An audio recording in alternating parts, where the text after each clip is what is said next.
La palabra de Dios es viva y es eficaz. Se nos presenta como una lámpara que alumbra nuestro camino. Es como un manual de instrucciones para nuestro día a día. Y a través de ella podemos descubrir y entender el plan que Dios tiene para nuestras vidas. Te invitamos a escuchar la siguiente reflexión y estamos convencidos te será de mucha bendición. Disfrútala. Y bien, hoy vamos a seguir con la epístola a los Colosenses.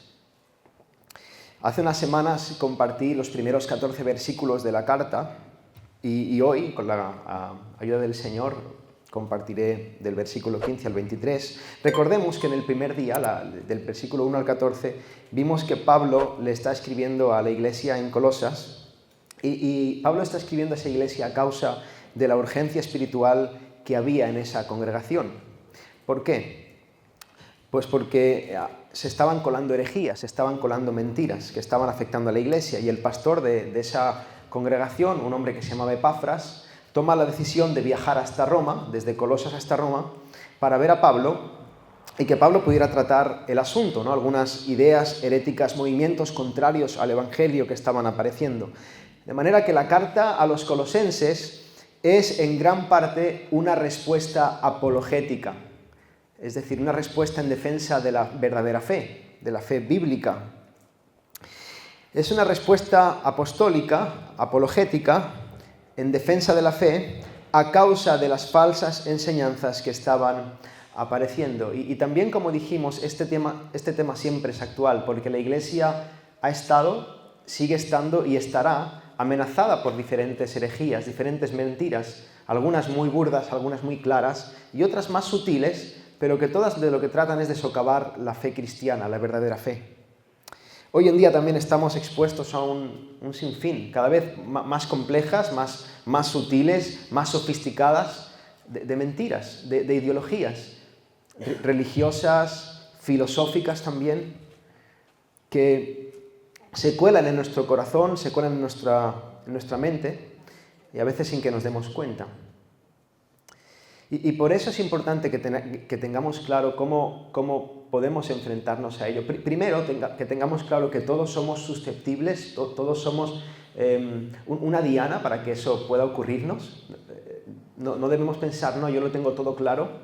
No, examinad nuestro corazón, examinad nuestra fe, Pero también tenemos que tener claro que hay herramientas bíblicas para poder ser hombres y mujeres sabios bíblicamente, santos, que seamos fuertes en la fe, con convicciones firmes y con la capacidad de discernir entre lo bueno y lo malo, entre la verdad y el error, en un mundo que se diluye.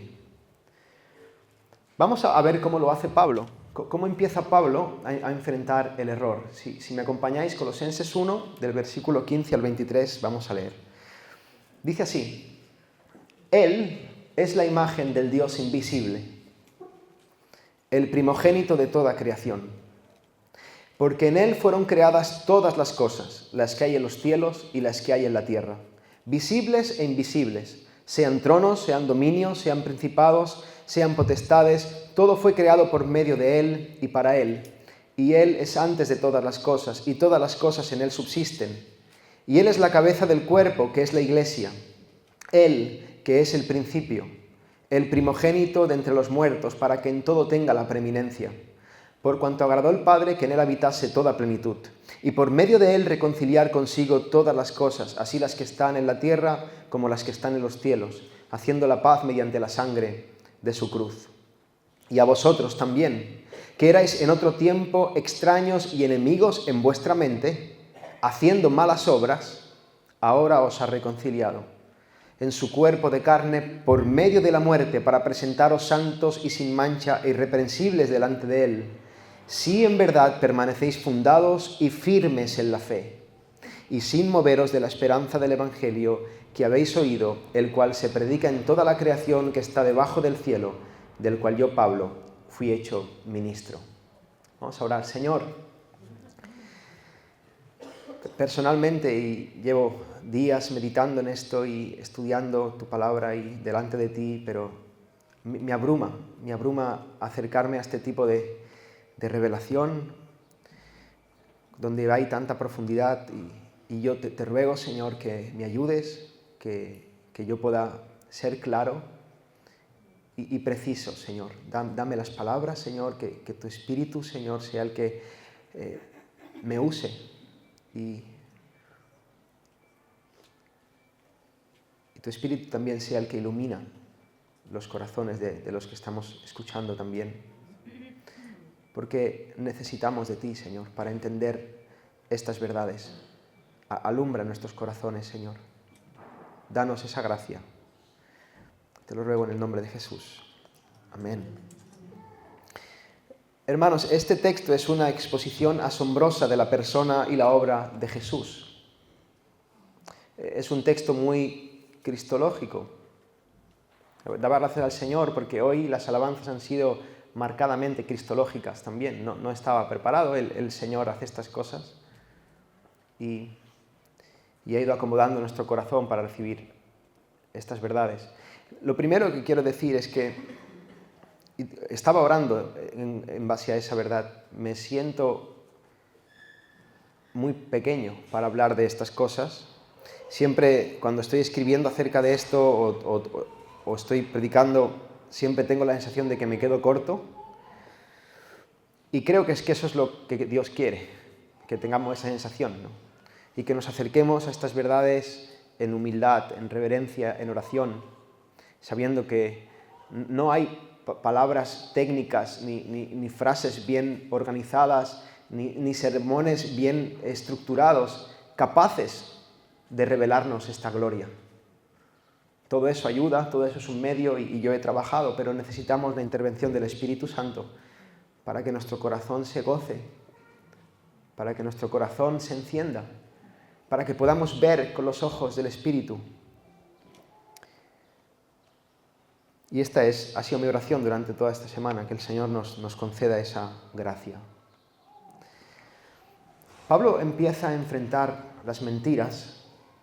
Recordemos que le dice a la iglesia de Colosas, tenéis que permanecer en la palabra verdadera del Evangelio, estáis siendo desviados por el error. Y lo primero que hace Pablo es empezar a describir a Jesús. Y lo hace con una frase inquietante. Él dice que Jesús es la imagen del Dios invisible. Este concepto de imagen es muy curioso porque lo primero que se me viene a la primera pregunta, que puede ser que nos surja a todos, al menos a mí me pasa, es ¿cómo puede algo invisible tener imagen? Si tiene imagen ya no es invisible. ¿A qué se está refiriendo Pablo con esta expresión? Y bueno, para explicar esto debemos recordar que el ser humano fue creado a imagen y semejanza de Dios. Si nos movemos a Génesis 1 y 2, vemos esta expresión. El ser humano fue creado a imagen y semejanza de Dios. En hebreo, la tselem, el reflejo. Viendo al ser humano veías rasgos, atisbos de la gloria de Dios. Podías entender quién era Dios viendo la creación en el ser humano. En el Edén el ser humano podía conocer a Dios, podía relacionarse con Dios, tenía acceso directo a la verdad de Dios. Mira, en el momento de la creación, cuando tú veías a Adán, tú podías ver la gloria de Dios de forma clara. Como decía, Adán era un reflejo de la gloria de Dios.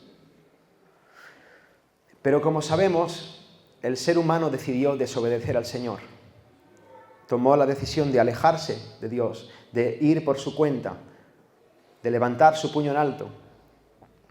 Y desde que el ser humano realizó este acto de rebeldía contra su Creador, todos nosotros, hombres y mujeres, ya no reflejamos a Dios como debemos. No somos lo que debemos ser. Lo cierto es que la imagen de Dios sigue de alguna manera en nosotros, pero esta imagen está distorsionada. Es como cuando te miras en un espejo que está roto. O para tenerlo más claro, me imagino que todos habéis estado en esas atracciones, ¿no? Que ponen a veces que hay como espejos que tienen formas cóncavas o convexas. Es muy gracioso porque de repente apareces tú bajito, gordito, luego muy alto. A mí me encanta el del alto. No me mueven de ahí. Te miras y bueno, eres tú, es tu reflejo. Pero no eres tú, está distorsionado. Eso es lo que nos ha pasado a cada uno de nosotros en el plano espiritual. El ser humano conserva la imagen de Dios.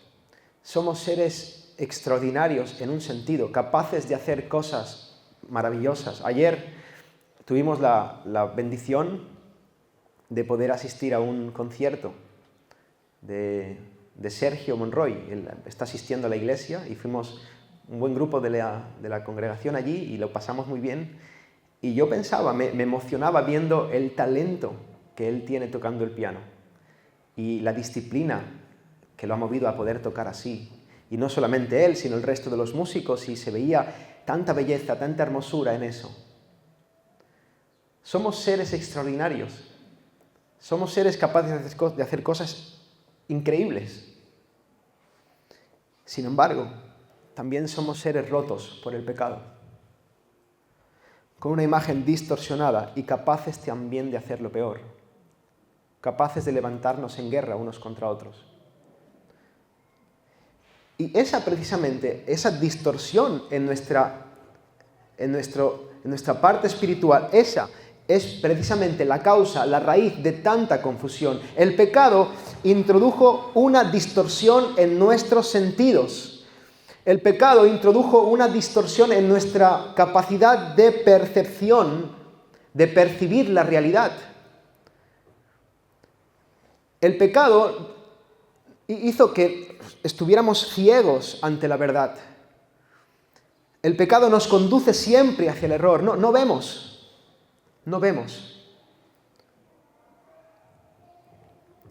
Y por eso la verdad con V mayúscula, no te la puedo revelar yo, porque yo soy pecador.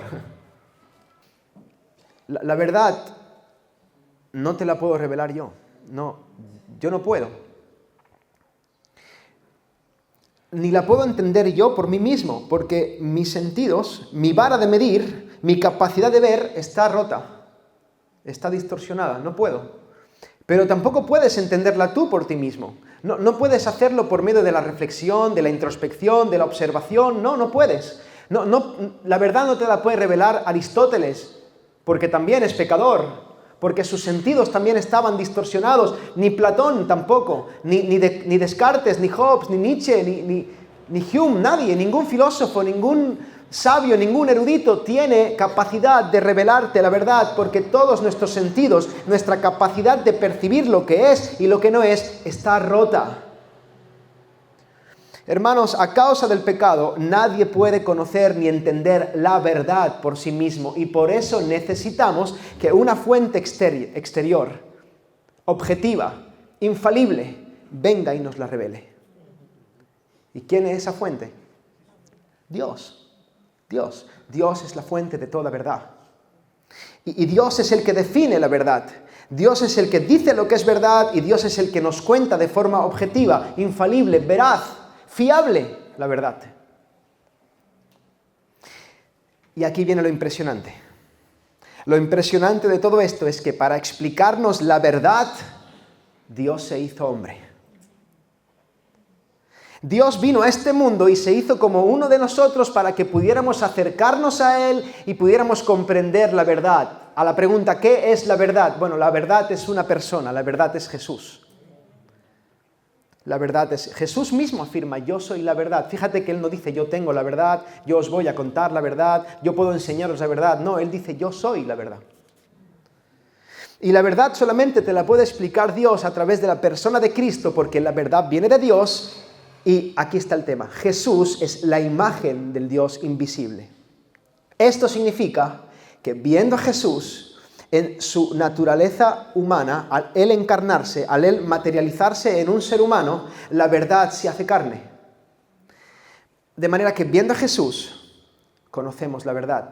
Viendo a Jesús, conocemos a Dios. Conociendo a Jesús, nos acercamos al Creador. Dios es la fuente de toda verdad y Dios se ha hecho hombre. Él se ha acercado a nosotros para que viéndole a Él podamos conocer la verdad. Entonces Jesús es el reflejo en un espejo perfecto de la gloria de Dios. En Cristo el espejo ya no está roto. En Cristo el espejo ya no es ni cóncavo ni convexo, ni está confundido, ni se pierde, ni tiene error. No, en Cristo es claro, viéndole a Él, conoces al Padre. Viendo a Jesús, conoces a Dios. Ahora, Pablo dice esto, entiendo que con la intención de que entendamos que Él es al que tenemos que mirar para afincarnos en la verdad. Y hasta aquí muchos religiosos, imagino que muchos en Colosas estarían de acuerdo, y muchos religiosos de hoy también. Yo trabajo con un hombre que pertenece a, se llama así creo, Iglesia de los Santos de los Últimos Días. Él es mormón. Y yo hablo mucho con él, pasamos muchas horas, he cogido amistad, aprovecho para que oréis por él, se llama Alejandro, y yo confío que el Señor algún día toque su corazón. Es un hombre muy, muy noble, me llevo muy bien con él y tenemos largas charlas acerca de teología, de la Escritura. Yo le escucho, él me escucha, está bien. Y si yo le dijera, de hecho ya lo he hecho, si yo le dijera que Jesús es la verdad, él estaría de acuerdo. Si le dijera que conociendo a Jesús podemos conocer a Dios, podemos acercarnos a la verdad, solamente podemos conocer la verdad a través de Cristo, él diría amén, amén. Es probable que un testigo de Jehová también dijera amén a eso. O muchas otras ramas de religiones que están fundadas en la persona de Jesús. El problema vendría en el momento en que nos pusiéramos a definir a Cristo. La verdad es Jesús, sí, pero ¿qué Jesús? Porque hay un sinfín de versiones de Jesús. Está el Jesús osito de peluche que ama a todo el mundo porque Él es amor y Happy Flower. Está el Jesús como criatura creada, como alguien que vino a existir, ¿no? El Jesús legalista y judaizante que te dice que tienes que seguir las leyes del judaísmo. Está el Jesús de madera, a hombros de un costalero, al que la gente va a adorar. El Jesús espíritu iluminador. El Jesús semidios, hermano de Satanás. ¿Sabéis que esto es lo que creen los mormones, por ejemplo? Que Jesús alcanzó una obediencia para llegar a ser un Dios y que Él es una criatura de Dios, igual que Satán, por lo tanto son hermanos.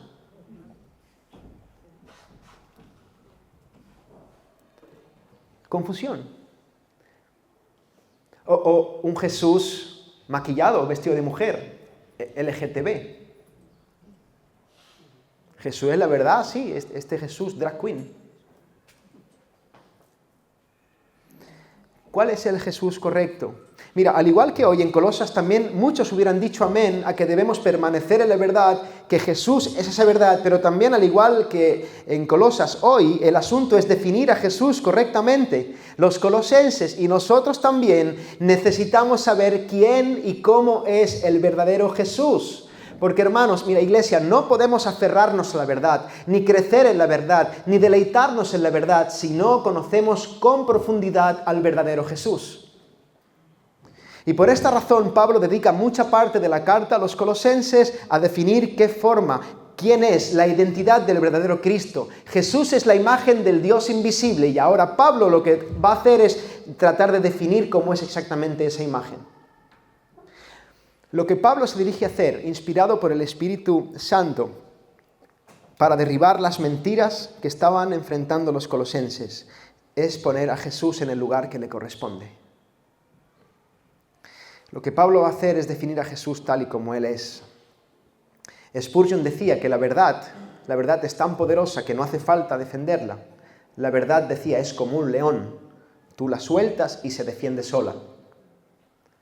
Y ahora lo que va a hacer Pablo es soltarle el león a los colosenses. Y Pablo lo va a hacer, espero que me sigáis. Pablo va a hacer eso a través del concepto de la primogenitura. Es la palabra clave, la primogenitura. La primogenitura a través de las cosas creadas. Dice Pablo que además de ser la imagen del Dios invisible, Jesús es el primogénito de toda creación. Y la palabra que usa Pablo aquí para hablar de primogénito es prototokos. que se refiere al que tiene autoridad o el derecho a adquirir una herencia. Este texto lo usan, creo que los testigos de Jehová, y puede ser que algunos más que niegan la deidad de Cristo, para hablar de que Jesús es el primer ser creado. ¿Ves? Es el primogénito, el primero que se creó. No tiene nada que ver. Esta palabra aquí tiene una connotación de que es el que tiene el primer lugar, el derecho a adquirir la herencia. En ese sentido, Él es el primogénito. La palabra que define bien este concepto es la palabra supremacía. Él es el que tiene el primer lugar, el que va primero, el que tiene derecho de gobernar, el que tiene la autoridad, el que tiene derecho de adquirir toda la herencia en este sentido. Jesús es el que tiene el derecho de adquirir todas las cosas que hay en el universo, porque todas las cosas le pertenecen a Él como el heredero legítimo. Y la palabra supremacía, que significa eso, tener superioridad absoluta o el grado más alto en una jerarquía o clasificación, es lo que usa Pablo para hablar de su persona y para colocar a Jesús donde le corresponde. Y Pablo va a hacer dos cosas maravillosas. Va a definir la relación de supremacía, de grado más alto de autoridad, de jerarquía, de poder, con respecto a la creación, lo vamos a ver ahora en el texto, a la creación actual, y también Pablo va a contrastar esa supremacía de Cristo sobre la nueva creación. Jesús es el que tiene mayor rango de derecho y autoridad, y en primer lugar vemos la supremacía de Cristo, el dominio, la autoridad, el rango superior de Cristo sobre la creación. Fíjate lo que dice. Porque en Él fueron creadas todas las cosas, las que hay en los cielos y las que hay en la tierra, visibles e invisibles, sean tronos, sean dominios, sean principados, sean potestades, todo fue creado por medio de Él y para Él. Mira, lo primero que hace Pablo cuando habla de Jesús es decir que Jesucristo es el creador de todo lo que existe. Tanto lo material como lo espiritual, tanto las cosas que se ven como las que no se ven. Todo lo que hay en este universo ha sido hecho por medio de Jesús. La tierra, el cielo, el agua, el fuego, las emociones, la vida, los planetas, las estrellas, los agujeros negros, los ángeles, los serafines, los arcángeles, todo lo que existe fue creado por Jesucristo. Jesús no es simplemente un gran hombre, no es un gran sabio, no es un gran profeta, sino que Él es el creador de todo lo que nos rodea. Mira, esto lo he sacado de una página web que se llama astronomía.com. Prestad atención. Mira lo que dice astronomía.com. Para hacernos una idea, cito textualmente, por cada grano de arena que hay en la Tierra, existen 1 millón de estrellas. Voy a volver a repetir. Por cada grano de arena que hay en la Tierra, existen 1 millón de estrellas. ¿Alguien tiene una calculadora por aquí?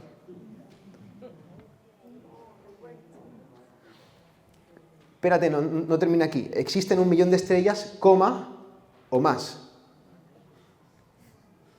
Nuestra galaxia es solo una entre cientos de miles de millones de galaxias. Es imposible conocer el tamaño exacto del universo. Podría incluso ser infinito, aunque no parece probable. Dice, al no saber qué forma tiene, tampoco podemos calcular su tamaño. Además, sigue expandiéndose. Solo conocemos el tamaño del universo visible desde la Tierra. Mira, esto ocurre cuando el ser humano mira hacia afuera. Colapsamos, nos perdemos, no podemos alcanzar a asimilar tanta gloria. El salmista dice, los cielos cuentan la gloria de Dios. Pero lo mismo ocurre cuando el hombre mira hacia adentro. Mira, cada cosa que vemos está formada por millones de partículas. Podríamos decir que hay un universo en miniatura dentro de cada elemento de la Tierra. El cosmos, hermanos, hermanas, es inacabable, es imposible de cuantificar, de comprender, y todo esto, todo lo que nos rodea, ha sido creado por Jesús. Y ahora Pablo sigue colocando a Jesús en el lugar que le corresponde, sigue soltándole el león a los colosenses cuando dice, y Él es antes de todas las cosas. Claro, como es el creador, Él es antes de todas las cosas. Jesús ha existido desde siempre. Él es preexistente, Él es eterno, Él no llegó a ser, Él es en sí mismo. Cristo es el verbo de Dios al que se refiere Juan cuando, tratando de trazar la genealogía de Juan, dice, en el principio era el verbo, en el principio era el verbo, y el verbo era con Dios, y el verbo era Dios. ¿Cuándo fue, Juan? En el principio. Pero esto es antes o después, que me dejes, en el principio. En el principio. Él ya existía antes de todas las cosas. La segunda persona de la Trinidad no tiene comienzo ni fin. Él es el alfa y la omega. Jesús tiene la supremacía sobre el tiempo. Él es eterno. Él está fuera del tiempo. El mismo tiempo depende de Él porque Él creó el tiempo. Así que Jesús es el creador, Jesús es eterno, pero Pablo sigue soltando al león cuando les dice, y todas las cosas en él subsisten. Y esta palabra subsisten, el significado original que tiene es sostener en el lugar o disposición apropiados. O sea, tenerlo todo en el sitio que le corresponde y sostenerlo en ese lugar. Porque Jesús no solo creó todas las cosas, sino que es el que hace que todo este universo siga en pie. Todo lo que hay en este mundo se mantiene por la continua intervención de Cristo. Ahora mismo respiramos porque Jesús mantiene la Tierra a la correcta distancia del Sol. La presión atmosférica es perfecta, las plantas producen oxígeno, tu corazón late y bombea sangre que va a tus pulmones y permite que estos se dilaten para que tú puedas coger aire y además se mantiene tu sistema cerebral intacto para que todo ese proceso pueda llevarse a cabo. Ocurren muchas más cosas, pero para que te hagas una idea, ahora coge aire. Estás respirando porque Jesucristo tiene la misericordia y derrama de todo su poder para mantenerte en vida. Mira, si no fuera porque Jesús sostiene el universo, todo lo que existe dejaría de existir. Él no solo da la vida, sino que la preserva, la cuida, la sustenta. Cristo tiene la supremacía sobre la vida porque Él es el que sustenta todas las cosas. Y ahora Pablo sigue golpeando la mentira a base de exponer la verdad cuando dice, todo fue creado por medio de Él y para Él. Y para Él. Oh Iglesia, Jesús no es solamente el creador de todo y es el que tiene la supremacía, la máxima autoridad sobre toda la creación, sino que Pablo también nos lo presenta como el heredero de todo. Todas las cosas que hay en los cielos y en la tierra son para la gloria y alabanza de Jesucristo. Todo es para y por Jesús. Hebreos 1:12 dice, en estos postreros días nos ha hablado por el Hijo, a quien constituyó heredero de todo. No hay nada en este universo que no le pertenezca a Jesús. No hay nada en este universo que Jesús no vaya a heredar al final de los tiempos. Todo lo que se ve y lo que no se ve, cada palmo de este planeta, cada estrella que viaja alrededor del cosmos, todas las cosas son para Jesucristo. Él es el dueño y heredero de todo, el legítimo primogénito de toda creación. No hay ningún milímetro de lo que existe en este universo por lo que Jesús no tenga el derecho de decir y reclamar, esto es mío. Me pertenece a mí. Este es el Jesús de la Biblia que nos expone Pablo. Él no es un simple profeta. No es un maestro sabio erudito que viene a traerte palabras de sabiduría para que tu vida sea mejor. No. Él no es un ángel, no es un ser creado, no es un semidios, no es alguien que llegó a una iluminación especial por medio de la obediencia. No es un sabio maestro, no es un revolucionario, no es ni machista ni feminista, no le interesa ningún tipo de política. Él es la imagen de Dios, Él es el Dios encarnado, es el creador de todo, Él es eterno, Él es soberano, Él es todopoderoso y además es el legítimo heredero de todas las cosas. Y aquí te has cargado un montón de herejías ya.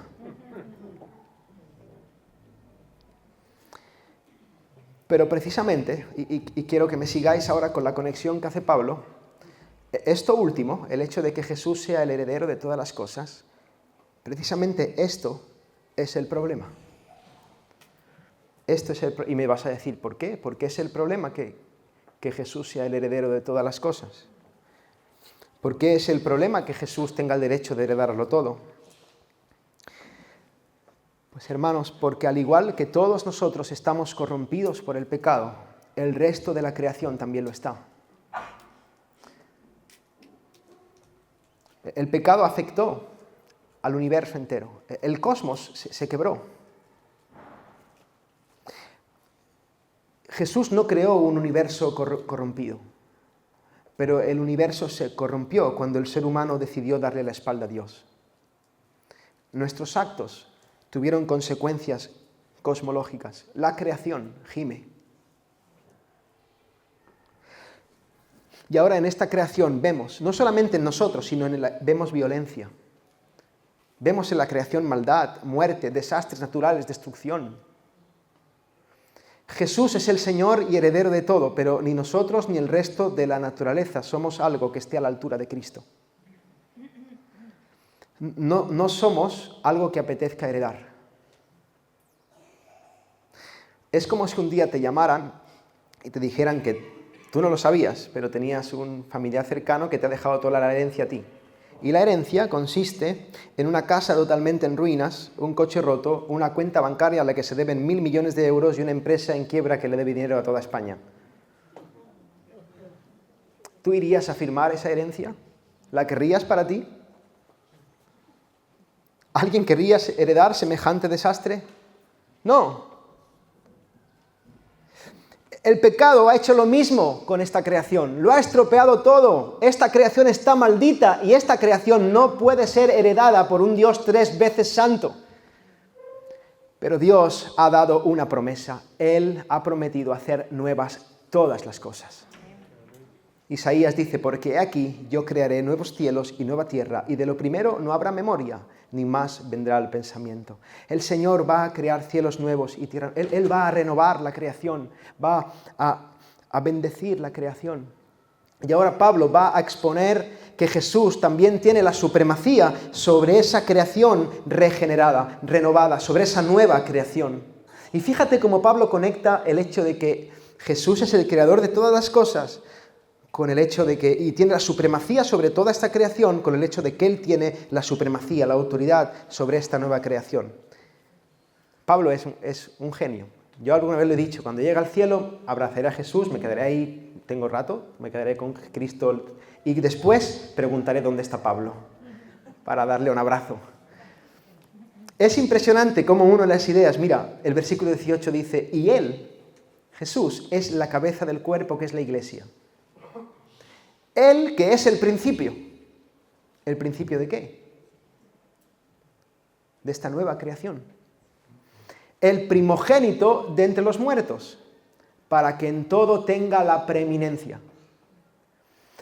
Jesús es el principio de esa nueva creación porque su muerte y resurrección es lo que da comienzo a esa nueva realidad. Jesús tiene la preeminencia porque su obra en la tierra es la que irrumpe en la historia para iniciar una nueva era. Un nuevo comienzo. Cuando Jesús vino por primera vez, empezó una nueva era, los posteros tiempos, dice la palabra. Una era en la que esta nueva creación, la creación que es creada a través de la obra de Cristo, se manifiesta en esta otra creación vieja de pecado. ¿Y quién tiene el papel de manifestar la gloria de Dios en la nueva creación en medio de la creación antigua? Ese papel lo tiene la iglesia. La iglesia. La iglesia.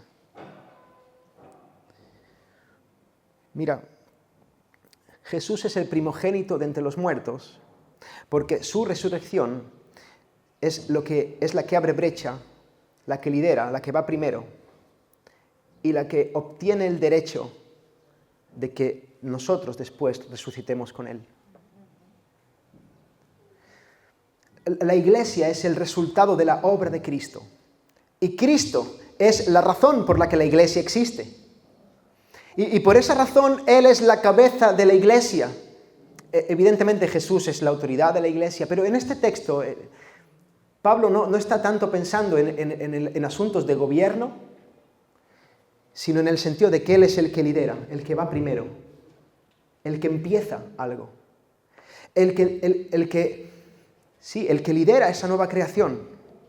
Y ahora la iglesia, que es la realidad que surge de la obra de Cristo en la tierra, la iglesia está en medio de la primera creación, de la vieja creación corrompida por el pecado. ¿Y eso qué significa? Que estamos en un mundo roto, herido, corrompido, pero la iglesia ya forma parte de esa nueva creación que Dios ha empezado por medio de la obra de Cristo. Somos santos, somos redimidos, somos hijos de luz para anunciar a este mundo de tinieblas la gloria del Evangelio. Ahora, ¿qué va a pasar con esta creación maldita por el pecado? ¿Qué va a pasar? Pablo nos da la respuesta. Dice en el versículo 20, y por medio de Jesús, de Él, reconciliar consigo todas las cosas, así las que están en la tierra como las que están en los cielos, haciendo la paz mediante la sangre de su cruz. Increíble. Ahora vemos cómo el apóstol Pablo presenta a Cristo como el sacrificio que hace posible la redención de la creación rota y perdida en la que estamos ahora. Este universo está corrompido, la creación está gimiendo, todo eso es cierto, pero Dios no va a dejar las cosas así. Dios envió a su Hijo amado para poder redimir esta creación, para poder restaurar esta creación maldita. Y la gloria de la supremacía de Cristo sobre la nueva creación no termina aquí. Porque Pablo también presenta a Cristo como el único sacrificio y mediador para con la humanidad. No solo para con la creación, sino para con nosotros.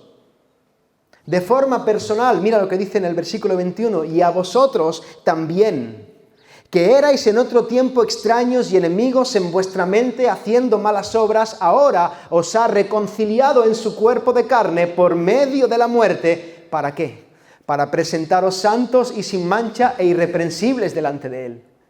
Gloria al Señor. Jesús es el único y suficiente sacrificio por nuestros pecados. Él pagó con su sangre el precio que requería la ira del Padre por nuestra maldad.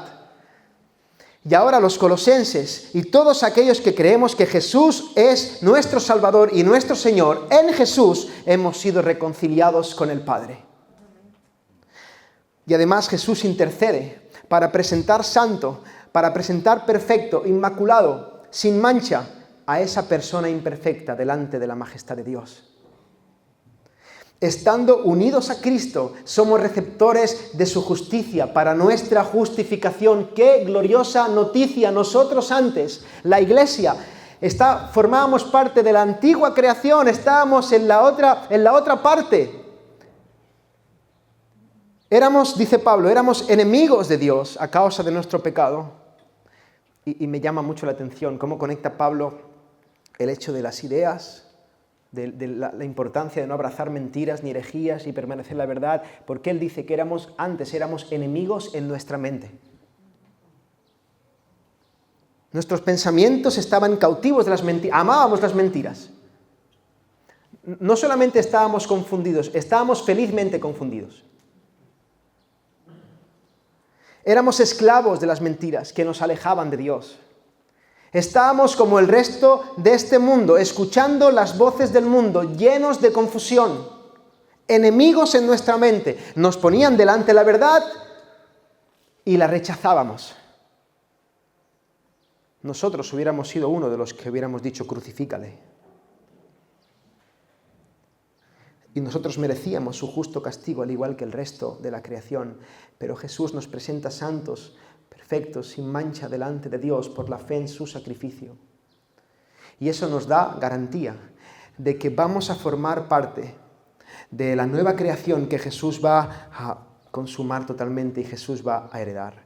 Jesús tiene la supremacía sobre eso. Pablo lo presenta como el único que puede ejercer ese derecho. Mira, no hay nada que podamos hacer, creer, vivir, que nos otorgue esa justicia necesaria.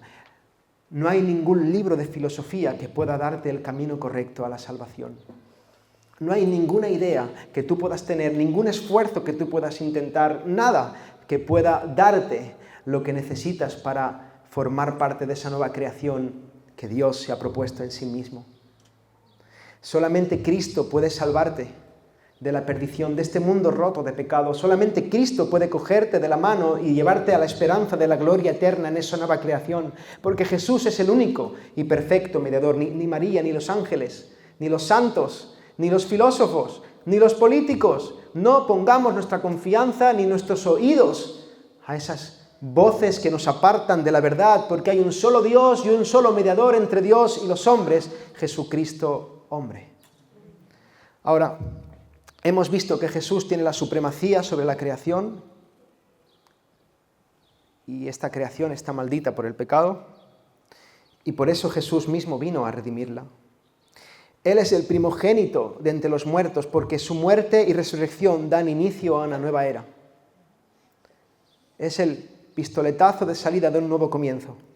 Él es la cabeza porque Él es el principio de esa nueva creación. Es el que lidera, el que dirige a esa nueva creación en la iglesia. Él es el sacrificio que hace posible que esta creación maldita vaya a ser reconciliada con el Padre y Él es el único y perfecto y suficiente sacrificio para que los seres humanos pecadores podamos ser reconciliados también con el Padre. Jesús tiene la supremacía, la máxima autoridad sobre todo. Y dice Pablo, por cuanto agradó al Padre que en Él habitase toda plenitud. Gloria sea su santo nombre. Hermanos, en este inicio de la carta a los Colosenses vemos como Pablo expone que Jesús es la verdad. Y vemos que Jesús tiene una identidad gloriosa de la que no debemos desviarnos. Esa es la verdad que los colosenses habían recibido y esa es la verdad que los había salvado. Y por eso es tan importante perseverar en esa verdad. Mira, la mayoría de nuestras confusiones, de nuestros pecados, de nuestros hábitos malos, se van a ir puliendo desde la raíz de una forma profunda. No haciendo cambios superficiales, sino creando un pozo de santidad verdadero, a medida que contemplemos más la gloria de Dios en la faz de Cristo. Conociendo a Jesús. Párate, conócele. Afíncate en Él. Quédate, permanece. Es importante perseverar en la verdad. ¿Por qué Pablo no simplemente se dedica a decir los gnósticos están equivocados por esto, por esto y por esto? Los legalistas están equivocados por esto, por esto, por esto. Hoy en día, ¿no? Los mormones están equivocados por esta doctrina, esta, la otra. Los testigos de Jehová igual, ¿no? Y empezamos a... Sí, después hace eso, pero ¿por qué Pablo empieza hablando de la gloria de Cristo en su supremacía? Porque ese es el antídoto. Ese es el remedio.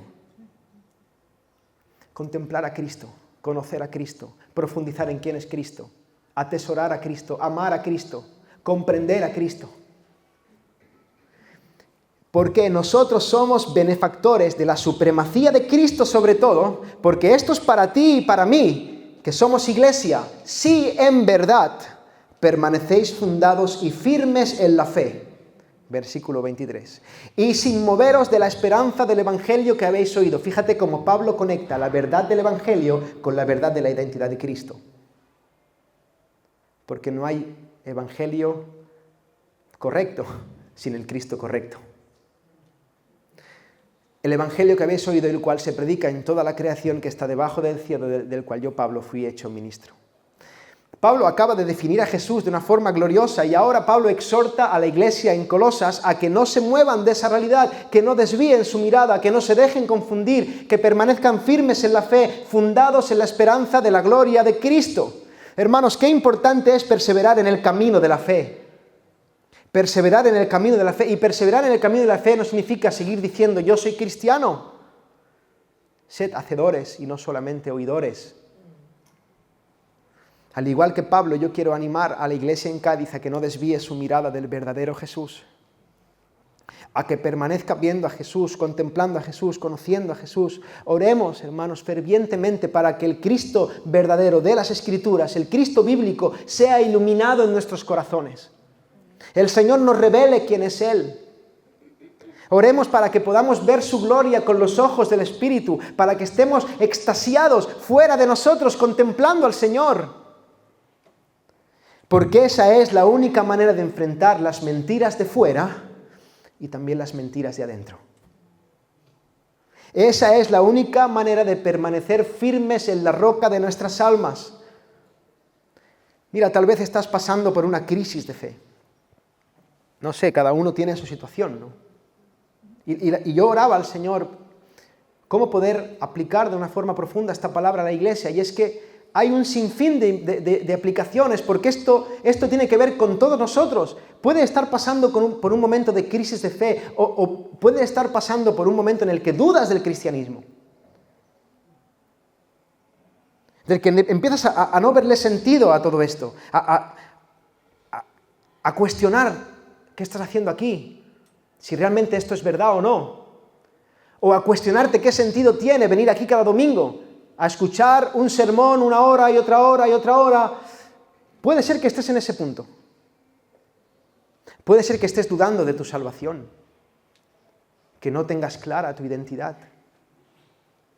Puede ser que estés dudando de la fe cristiana, puede ser que estés luchando con alguna mentira que está en este mundo y que te has creído.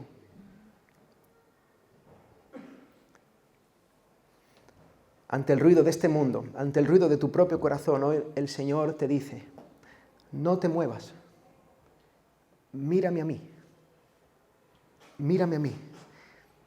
Yo soy real. Yo soy este que describe Pablo, existo, soy así.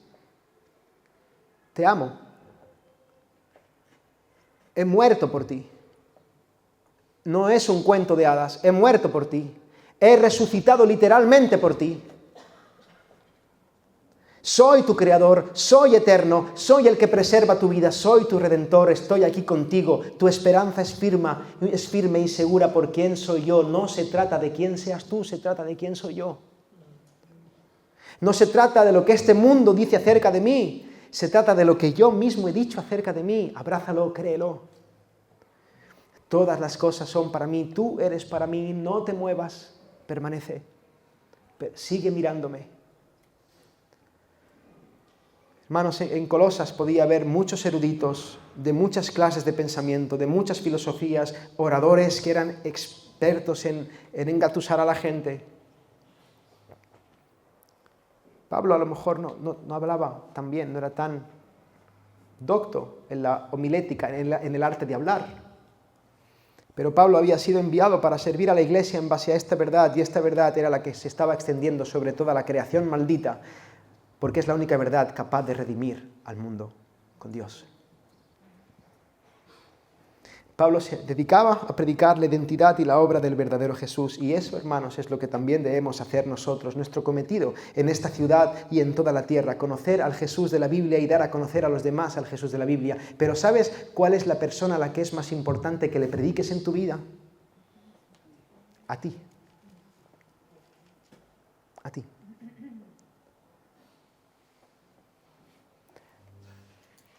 Y después a los demás. No escuchemos las voces del humanismo. Sí, escuchémoslas, pero no prestemos atención. No las consideremos ciertas sin filtrarlas. Que no nos seduzcan las voces del mundo. Examinemos, escuchemos. No, yo no estoy hablando de una actitud sectaria, de no escuchar nada. No, a mí me encanta leer de todo. Sí, pero voy presuponiendo que eso no va a ser la verdad y que hay que filtrarlo todo a la luz de Cristo. No escuchemos en ese sentido las voces del humanismo. No nos abracemos al machismo. Yo vengo de una cultura que tiene mucha tendencia al machismo. Y yo no presupongo que yo ya estoy limpio, no. Debo entender que aquí, en este disco duro, se han metido muchas ideas que han pasado aquí y que eso va a afectar mi vida. Y hay muchas mentiras que yo estoy creyendo y que seguiré creyendo y que tengo que enfrentarlas a la luz de la verdad. No lo he entendido todo, no lo sé todo. Y me tendréis que tener mucha paciencia. Pero tú también.